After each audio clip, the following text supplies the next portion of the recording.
오래전에 영국 런던에서 있었던 일입니다. 소나기가 쏟아지는 여름 어느 오후에 런던시 외곽의 한 농가를 지나던 일단의 사람들 가운데에서 한 사람이 농가를 찾아와서 문을 두들깁니다. 농가의 주인이 문을 여니까는 그 사람이 이야기하기를, 혹시 우산 하나만 빌려주실 수가 있겠습니까?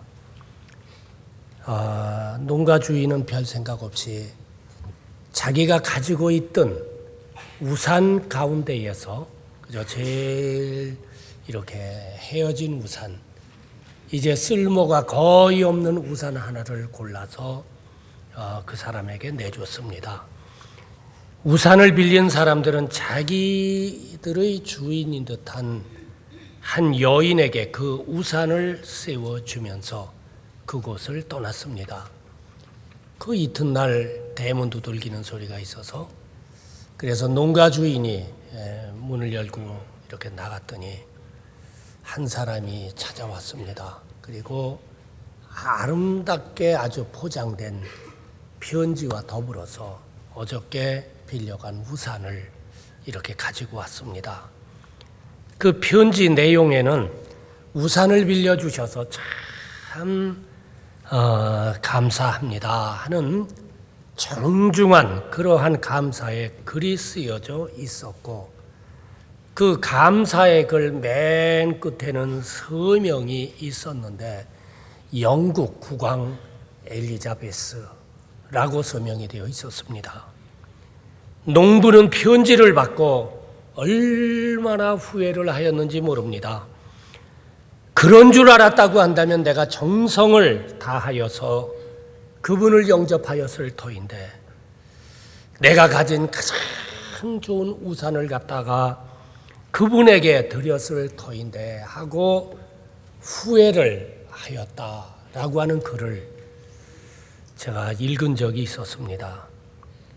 런던 시외의 농가에서 있었던 이 농부의 이런 실수는 예수님께서 이 땅에 오시게 되었을 때에 유대 땅 베들레헴에서도 있었다고 하는 사실을 오늘 본문이 기록을 하고 있습니다. 1절 이하를 보게 되면 이때에 가이사 아구스도가 영을 내려 천하로 다 호적하라 하였으니, 이 호적은 구레네가 수리아 총독되었을 때 첫 번 한 것이라. 모든 사람이 호적하러 각각 고향으로 돌아가매 요셉도 다윗의 집 족속인 고로 갈릴리 나사렛 동네에서 유대를 향하여 베들레헴이라 하는 다윗의 동네로 그 청혼한 마리아와 함께 호적하러 올라가니 마리아가 이미 잉태되었더라. 거기 있을 그때에 해산할 날이 차서 맏아들을 나라 강보로 싸서 구유에 뉘었으니 이는 사관, 여기 사관은 여관을 갖다 말합니다. 여관에 있을 곳이 없음이로라. 당시에 로마의 황제가 가이사입니다. 이 가이사 황제가 아마 인구조사를 하기 위하여서 자기가 다스리고 있는 식민지 나라까지 다 호적을 하라고 그렇게 명령을 했습니다. 그 당시에 유대 쪽을 다스리고 있는 사람은 구레네라고 하는 수리아 총독이었는데, 이 총독이 유대 땅에도 명령을 내렸습니다. 어느 날까지 다 호적해라. 그래서 나사렛에 살고 있는 요셉도 호적을 하기 위하여서 자기와 청혼한 마리아를 데리고 고향인 베들레헴으로 가게 된 것입니다. 이미 저희들이 잘 알고 있는 대로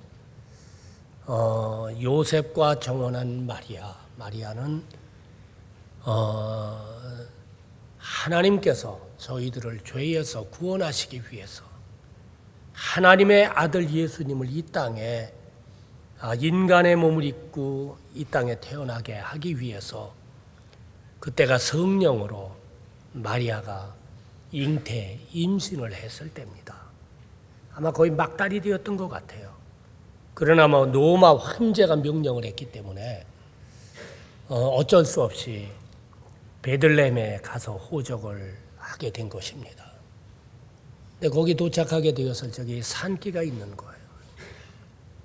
그래서 요셉은 마리아가 아기를 낳으려고 하니까는 여관을 찾아가서 방을 구했습니다. 그랬더니 여관 주인이 이야기하기를 이미 방이 다 나가서 방이 없다고 거절을 했습니다. 요셉은 아마 여관 주인을 향하여서 아마 사정했을 것입니다. 우리 아내가 지금 임신을 해서 지금 애기 지금 낳으려고 산고가 시작됐는데, 진통이 시작되었는데, 이 한 대서 날 수도 없고 지금 겨울인데 어떻게 할 수 없습니까? 좀 도와주십시오. 간절하게 여관 주인에게 이야기를 했지만은 여관 주인이 거절을 했습니다. 방이 없다고. 그때 요셉이 이렇게 보니까는 거기 짐승, 소나 말이 자는 구유가 있었거든요. 외양간이 있었거든요. 그래서 그 외양간 거길 좀 이렇게 빌려줄 수 없겠느냐고 그랬더니 여관 주인이 그렇게 하라고. 그래서 소나 말이 잠자는 외양간에서, 거기는 사람이 아기 낳는 곳이 아니에요. 거기는 소나 말이 잠을 자고 아기 낳는 곳입니다. 거기에서 예수님께서 이 세상에 태어난 것입니다. 여러분 생각해 보세요. 만왕의 왕이신 우리 주님, 영광과 찬양과 존귀를 받으시기에 합당하신 주님, 인간의 생사화복을 주관하시는 주님, 그 주님께서 저희들을 구원하시기 위해서 이 땅에 인간의 몸을 입고 오시게 되었을 적에 외양간에서 예수님 태어나셨고 누울 자리가 없었어요. 그래서 거기 말구유는 소나 말이 밥 먹는 통입니다. 밥통이죠. 거기에다 강보를 싸서 예수님의 첫 잠자리가 말구유가 된 것입니다. 저는 이 말씀을 보면서 이런 생각을 하여 보았습니다. 여관 주인이 방은 10,000원이었지만 자기가 잠잘 방은 있었을 거 아니에요. 자기가 그날 저녁에 자기가 자야 할 방은 있었을 것입니다. 해산기가 있는 마리아를 바라보면서 이 여관 주인은 갈등했을 것입니다. 왜냐하면 우리 인간에게는 선을 행하고자 하는 마음도 있고 어떤 때는 악을 행하고자 하는 마음도 있고 우리 인간 속에 그게 있죠. 이건 누구나 다 있어요. 로마서 7장을 보게 되면은 사도 바울이 자기 마음속에 선을 행하고자 하는 마음이 있는데 근데 선은 행하지 아니하고 다른 마음 하나가 있어가지고 자꾸 자기가 악을 행한다고. 그러면서 오라 곤고한 사람이로다. 누가 나를 이 사망의 몸에서 건져내랴라고 고민했죠. 인간 속에 이거 다 있어요. 이건 누구나 다 있는데 아마 여관 주인도 그게 있었을 것입니다. 요셉이 와서 사정하게 되었을 적에 야 내가 자는 방이 있는데 사람을 어떻게 외양간에서 아기를 낳게 하느냐. 오늘 저녁 내가 고생하더라도 내가 잠잘 방을 내어줘야지. 그런 마음도 있고 한쪽에는 그 사람에게 방 내주면 나는 어디서 자지? 나 오늘 저녁 고생할 터인데. 안 돼. 또 거절한 마음도 있고. 그러니까 이 여관 주인이 참 갈등했을 것입니다. 갈등하다가 이분은 어떻게 결정했느냐 하면 예수님에게 방 내주는 것은 거절하고 외양간을 갖다가 내어주었다고 하는 말씀입니다. 만약 그 밤에 이 여관 주인이 자기가 잠잘 여러분 그 방을 갖다가 자기가 좀 고생스럽지만 예수님에게 내어 주었다고 한다면 여러분 이 여관 주인은 영광스러운 사람이 되었을 것입니다. 첫째 성경의 기록이 되었을 거예요. 하나님의 아들 예수님이 이 땅에 오시게 되었을 적에 그 밤에 여관 주인이 자기가 잠잘 방을 갖다가 내어 주었다. 아마 그렇게 기록이 되었을 거예요. 아마 그렇게 되었다고 한다면 아마 지금까지 약 2000년 동안 많은 하나님의 사람들이 설교하게 되었을 적에 이분처럼 살아야 됩니다. 이분처럼 살아야 됩니다 하고 아마 그런 사람이 되었을 거예요. 뿐만 아니라 이분이 글쎄 지옥 갔는지 천국 갔는지 저는 모르겠습니다. 그러나 가장에서 나중에 외양간이라도 빌려줬으니까 예수님 은혜를 받아가지고 예수 믿었다고 하십시다. 아마 이 사람 천국 갔을 거거든요. 여러분 천국 갔을 때에 이 사람이 아마 후회했을 거예요. 내가 그때 내가 예수님에게 그날 저녁에 방 내드려야 하는 건데 내가 왜 그날 저녁에 그렇게 했지? 내가 그날 저녁에 예수님에게 방 내드려야 하는데 아마 지금까지 후회할 겁니다. 예수님에게 만약 방을 내드렸다고 한다면 이분 아마 이 땅에 있을 때도 하나님 축복했을 뿐만 아니라 하나님 앞에 서게 되었을 적에 내가 내 아들 예수 그리스도 하나밖에 없는 예수 그리스도 독생자 예수 그리스도 내가 이 땅에 너희들이 살고 있는 세상에 너희들 죄 용서하시고 구원하기 위하여서 내가 보낼 때에 내 마음이 얼마나 아팠는지 아느냐? 외양간에 태어난다고 하는 건 내가 생각하게 될 때에 내가 얼마나 마음이 아팠는지 아느냐? 그런데 네가 그때 방을 내줬지 하면서 아마 하나님께서 칭찬하고 아마 하나님께서 이분에게 아마 상을 갖다가 베풀어 주셨을 것입니다. 오늘 본문 말씀이 저희들에게 주시는 큰 교훈이 있습니다. 여관 주인에게만 하나님께서 기회를 주시는 것이 아니라 저희가 예수 믿고 이 세상 살아가게 될 때에 하나님이 저희들에게도 선한 일을 할 수 있는 하나님의 일을 할 수 있는 기회를 저희들에게도 주신다고 하는 말씀인 것입니다. 근데 그 기회 주시게 되었을 적에 어떤 사람들은 그 기회를 놓치는 사람들이 있습니다. 어떤 사람 미루는 사람도 있고요. 어떤 사람은 이 여관 주인처럼 갈등하다가 기회가 지나가 버리는 사람도 있죠. 그래서 우리 주님께서 요한복음 9장 4절에 밤이 오리니 그때는 아무도 일할 수 없다. 그건 무슨 말씀입니까? 하나님 기회 줬는데 기회 지나갔다고 하는 말입니다. 여러분 기회라고 하는 게 항상 있는 게 아닙니다.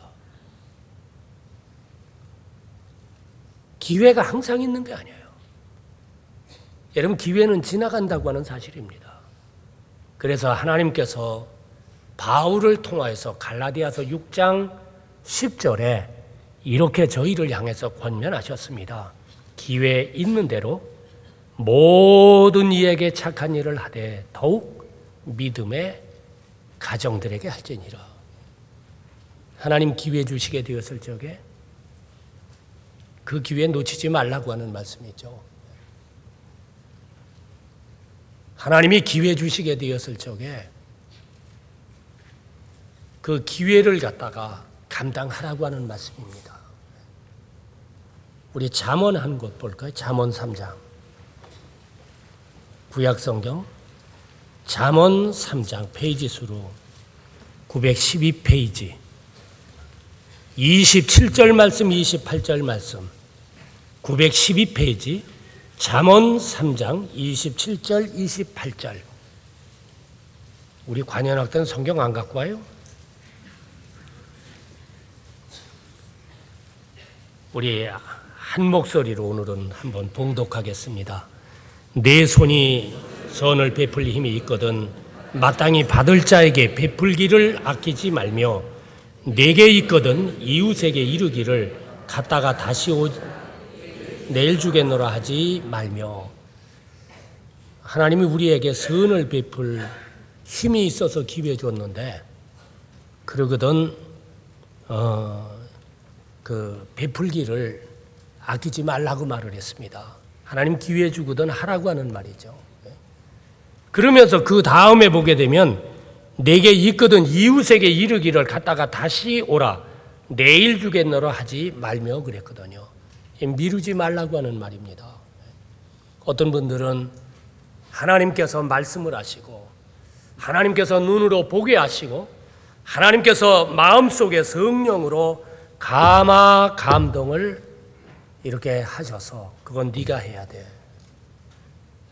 그럴 때 어떤 분들은 이제 갈등하죠. 갈등하면서 어떤 분들은 자꾸 미루는 사람들이 있습니다. 지금은 제가 때가 아닙니다. 아직은 제가 형편이 그렇습니다.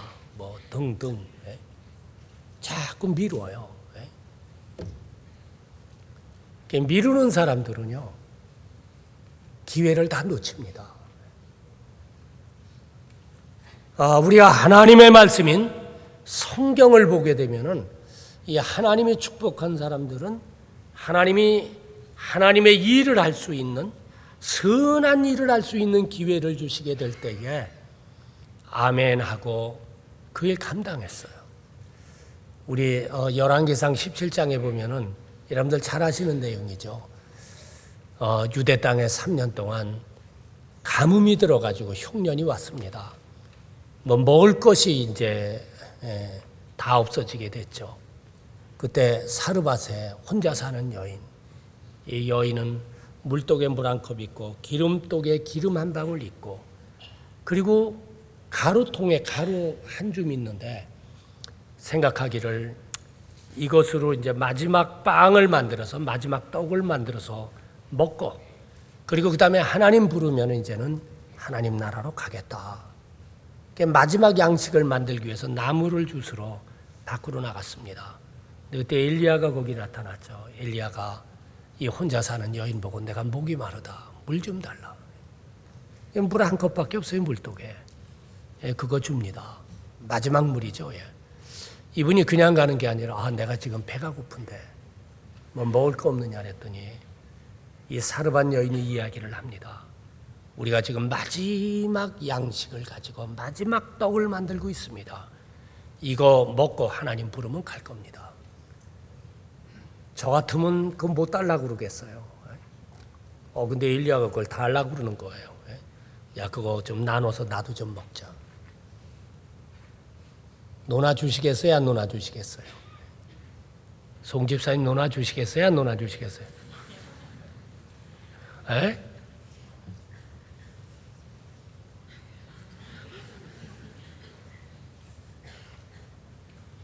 참 논아주기 힘들죠. 내 이연 논아줘요. 이 여인 논아줘요. 여러분 그 후에 하나님이 어떻게 하셨습니까? 흉년이 끝날 때까지 기름독에 기름이 안 떨어지고 물독에 물이 안 떨어지고 가루통에 가루가 안 떨어집니다. 하나님이 계속 공급하시죠. 성경에 여러분 기록되어 있잖아요. 지금까지도 사르밧 여인. 하나님이 기회 주시게 되었을 적에 선을 행한 여인으로 여러분 계속 저희들이 이렇게 이야기하잖아요. 하나님이 선을 행할 수 있는 기회 주시게 될 때에 여러분 그거 놓치지 마세요. 그 기회 잃지 마세요. 저는 하나님 앞에 얼마 전에 그 알마타 갔을 때 제가 하나님 앞에 감사한 게 있는데 1990년도에 우리 그 올림픽 경기장에서 세계 침례교 대회를 했습니다. 제가 그때 준비하는 책임을 맡고 있었는데 근데 빌리그램 목사님으로부터 편지가 왔습니다. 자기가 전 세기를 모스크바에다 띄워가지고 그때는 공산당이 막 무너질 때예요. 그래서 거기에 침례교 목사님 167명을 한국으로 보내는데 그분들 가면 좀 잘 대접하라고. 근데 그분들이 얼마나 고난을 당한 분입니까? 공산 치하에서 시베리아로 어떤 분들은 귀향을 가가지고 손이 다 잘라졌더래. 동상 걸려가지고. 그런 분들이 굉장히 많아요. 그래서 그분들 보자마자 머리가 숙여지고 참 그분들 보자마자 참 감동이 되더라고요. 그래서 제가 저희 교회에 이 얘기를 했고, 그래서 저희 교회 많은 분들이 사랑을 표했고, 또 우리 실업인회에서 6.3에 데리고 가서 부패도 먹이고, 근데 이제 다른 나라에서 온 대표들은 그때 주간 호텔이 인터콘티넨탈 호텔인데 대표들이 다 그리 들어가는데 이 소련에서 오는 대표들은 돈이 없으니까는 이제 여관으로 들어가야 되잖아요. 그래서 제가 거기에 대표들만은 그리 들어가도록 해줬고, 그리고 그분 몇 분에게 그 대표들에게는 뭐 택시라도 타고 다니려면 돈이 있어야 하잖아요. 그래서 한국 돈을 조금씩 다 줬습니다. 아마 그분들이 고마웠던 모양이에요. 대회가 끝나자마자 저를 모스크바로 초청을 해서, 그래서 제가 그 해 모스크바를 갔더니 그분들이 제가 서울에서 한 거와 똑같이 해요. 호텔도 자기들이 얻어주고, 전 내리자마자 소련 돈 주머니에다 넣어주고, 아주 똑같이 해요. 저를 비행기에다 태워가지고, 저는 왜 데리고 가는지를 그때 몰라드렸습니다. 타시겐트와 비시케크와 그리고 카자흐스탄의 수도인 알마타를 저를 데리고 갔습니다. 거기 데리고 가서 저에게 보이는 사람들이 고려인이에요. 그러면서 그분들이 어떻게 이곳에 이주하게 됐는지를 알려주고, 거기에 수십만이 거기에 우리 고려인들이 있는데, 그 이야기를 듣고 나니까는 가슴이 뜨거워지잖아요. 근데 그때 소련 대표가 얘기하기를, 여기다 선교사를 보내서 니네 동족을 갖다 전도를 해라. 그래서 들어오자마자 선교사를 보내게 됐고, 하여튼 지금은 한 36가정이 그 지역에 나가 있는데, 그 다음 1991년도에 제가 알마타에서 인민궁전에서, 그때만 하더라도 거기가 공산치하니까는 거기에서 전도대회를 하게 됐습니다. 전도대회 끝난 후에 지금은 비행기가 서울에서 알마타까지 일주일에 2번 직항이 있지만, 그때는 여기서 모스크바를 갔다가 모스크바에서 또 비행기를 갈아타고 다시 동쪽으로 와야 돼요. 교통이 불편했죠. 예. 그래서 이제 집회가 끝난 후에 이제 모스크바로 다시 갔다 서울로 오기 위해서 비행기를 탔습니다. 해가 뜨는 시간이었습니다. 새벽입니다. 날이 맑은 날이었습니다. 비행기 위에서 알마타 시내를 내려다보니까 다 보이는데 해가 비쳐가지고, 그래서 하나님 앞에 감사 기도를 하는데 그때 하나님께서 제 마음에 말씀을 하셨어요. 여기에 고려인들 위해서 교회를 갖다 세워라. 그래서 제가 하나님 도우시면 제가 순종을 하겠습니다. 그래서 제가 들어온 후에 우리 교회 추수감사절 2주 앞뒀는데 제가 우리 교회 전체 안수 집사님 회의를 소집을 했습니다. 하고 그때는 저희 교회가 추수감사절 헌금 전액을 다 개척교회를 세우는 데를 사용을 했습니다. 근데 제가 집사님들에게 얘기하기를, 금년도 감사절 헌금 전액은 하나님이 알마타에다 예배당을 지라고 하는데 그리 보내겠습니다. 그랬더니 우리 집사님 한 분이 저한테 얘기하기를, 목사님 그렇게 즉흥적으로 교회가 다 결정해놨는데 목사님이 즉흥적으로 얘기하면은 그거 되겠느냐 하고 저한테 얘기를 했습니다. 그래서 제가 그때는 있었던 이 일을 제가 간증을 했습니다. 하나님께서 이렇게 말씀을 하셨습니다. 그러니까 우리 집사님이 하나님이 말씀하셨다고 하니까 그렇다고 하면 우리가 순종해야죠. 그래서 서 집사님 기억나세요? 우리 그때 결정했죠. 감사절 헌금 전액. 그게 아마 5만 불인지 6만 불인지 됐을 겁니다. 그래서 그걸 다 보냈습니다. 그 돈으로 거기에 땅을 사고 예배당을 그 당시에 줬습니다. 그게 지금 알마타 중앙교회인데, 지금 제가 가서 보니까는 주일날 이제는 1부, 2부 해서 600~700명이 예배를 드리고 있고, 그 땅이 한 우리 교회보다 거의 2,000평 돼요. 지금은 그 땅만 팔더라도 아마 100억이 넘는다고 그래요. 시내 중심이니까 땅만 팔더라도. 그러니까 지금은 그렇게 교회할 수 없다고 하는 거예요. 지금 카자흐스탄이 석유가 펑펑 나와가지고요. 뭐 이게 얼마나 경제가 인플레이 되고 발전하는지 모릅니다. 그래서 제가 예배를 드리면서 하나님 감사합니다. 그때 하나님 말씀에 순종을 했더니 하나님이 이런 일을 하셨군요. 이제 하나님 앞에 감사했어요. 오늘 본문 말씀이 저희들에게 주는 기회가 말씀이 있습니다. 하나님, 저희들 인생 살 때, 어떤 때는 성경 볼 때, 어떤 때는 환경을 통하여서, 어떤 때는 성령님께서 우리들 마음속에 그 일은 네가 해라 말씀할 때 있죠. 그때는요, 미루지 마세요. 합리화하지 마세요. 그대로 순종하세요. 오늘 본문의 여관 주인은 기회 놓친 사람이에요.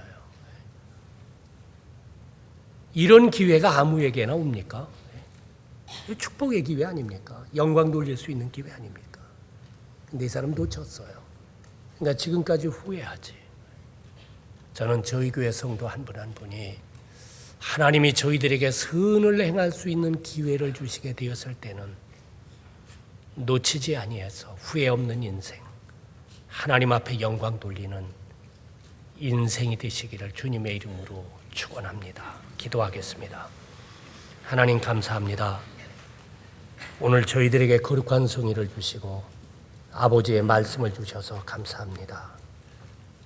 오늘 여기에 모여서 예배드리는 하나님의 자녀들 한 분 한 분 하나님 축복해 주시옵소서. 하나님 기회를 주시게 되었을 때는 놓치지 아니하는 그런 은혜를 베풀어 주셔서 하나님이 축복하고 하나님이 쓰시는 영광된 인생이 되도록 은총 입혀 주옵소서. 감사하옵고 우리 주 예수 그리스도의 이름으로 간절히 기도하옵나이다. 아멘.